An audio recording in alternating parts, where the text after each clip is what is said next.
Read. Verse 19. And Babylon, the glory of kingdoms. And Babylon, the glory of kingdoms. Read. The beauty of the Chaldees' excellency. The beauty of the Chaldees' excellency. Revelations 18. This links directly to Revelations 18. Babylon the Great, which we know is our dear America, that's made out of every nation, kindred, and tongue, with the beautiful music, the splendor, the light of the earth. America. Read. Verse 19. And Babylon, the glory of kingdoms, the beauty of the Chaldees' excellency, shall be as when the Most High overthrew Sodom and Gomorrah. That's the future. This is where we're going. This is what Ahmadinejad is being. Ahmadinejad, excuse me, I've been butchering his name all day. I was doing yours yesterday. This is what he's planning. Okay? There's a race here. You have Iran, you have Israel, which is really a state of America. They've placed Babylon in the Middle East. You have them together in a race to stop this man and to stop this government from fulfilling this prophecy right here. Read. Verse 20. It shall never be inhabited. And it says, it shall be as when the Most High overthrew Sodom and Gomorrah. We're going to show you what's going to be used to make it burn like Sodom and Gomorrah. So this impending war in the Middle East is going to go right back to America. And see, and that's the reason the scriptures are commanding the people to flee from out of those particular areas, to leave those areas based on this impending war. Now we know the 10 horns, which is Europe, is one of the 10 horns. Europe will stand until the second coming. This place, Europe, will be here. But Babylon, according to prophecy, the future is in this 20th verse. Read the 20th verse. Isaiah chapter 13, verse 20.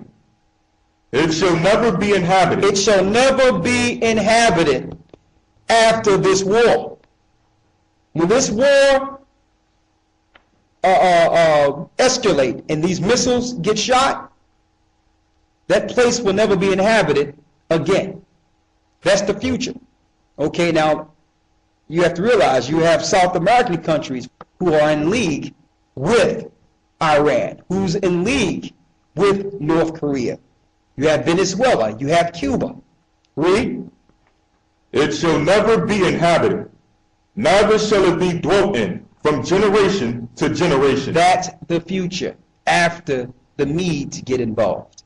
After the Medes get involved, this is the future. They have meticulously made what you would call a garrison around Iran, preparing for this war. They know that they knew this wasn't going to be easy. They strategically went into Iraq, strategically went into Afghanistan. Now they're at the pinnacle of the battle. It had nothing to do with 9/11. It had nothing to do with buildings falling. It had nothing to do with bad terrorists don't like the way we live. It had nothing to do with the propaganda again. Okay? And you know, the Arabians have their tents pitched all over the earth. But they're big in America, they're big here, but no longer will the Arabians pitch tent over in what we call Babylon. Absolutely. And a lot of them, based on the propaganda, are being squeezed. And as you know, a lot of them have to go back to their land. We know someone who have businesses there in America that's from the Middle East. You understand? And he was dealing with his business. He had to fly back because they was trying to freeze his money because he was taking money out of his bank account. So now through these new laws, if you're not in the country for a certain amount of time, they'll just freeze your account. Just because, listen, if he was from Europe, that wouldn't be a problem. But because he was from the Middle East, they got these new laws in place that's just making it hard for Middle Easterns to operate within some of these Western cultures, especially America. So a lot of these Middle Easterns are packing up their stores, packing up they're cutting their losses, and they getting out of there. The gig is up. It's over. It's finished. If you haven't received anything out of Babylon, you can forget it. The place is finished. Now, we're at a point now, it's a decline. They have to bankrupt the world to put the world in what you would call financial purgatory, to keep you still. This is warfare. But I want to go into what will make this place like Sodom and Gomorrah, talking about the daughter of Babylon. So you have Obama, and you have the so-called Israeli state in an attempt to thwart this prophecy. Don't think they don't know the Bible. Don't think they don't know these prophecies. They understand it. Let's go to Isaiah 54, 16 and 17. Read it. Isaiah chapter 54, verse 16. Behold, I have created the smith that bloweth the coals in the fire. The Lord says he created the smith that blew up the coals in the fire. Now, when a smith is blowing coals in the fire, what are they making? What are they shaping? Metal. They're shaping metal. So man wants to take all the credit for the idea of these missiles. But it's the Most High that put this in mankind's mind to make for this time. We're going to show you this. Read. Behold, I have created the smith that bloweth the coals in the fire. That bloweth the coals in the fire. Read. And that bringeth forth an instrument for his work. Here's an instrument that will be used to fulfill these prophecies written in the Bible. Read. And I have created the waster to destroy. And the Lord says he created the waster to destroy. Read. Verse 17. No weapon that is formed against thee shall prosper. But no weapon that is formed against the children of Israel, God's people, will prosper. So we don't fear these things that are coming. Read. No weapon that is formed against thee shall prosper. And every tongue that shall rise against thee in judgment thou shalt condemn. Let's go to Jeremiah, the 50th chapter.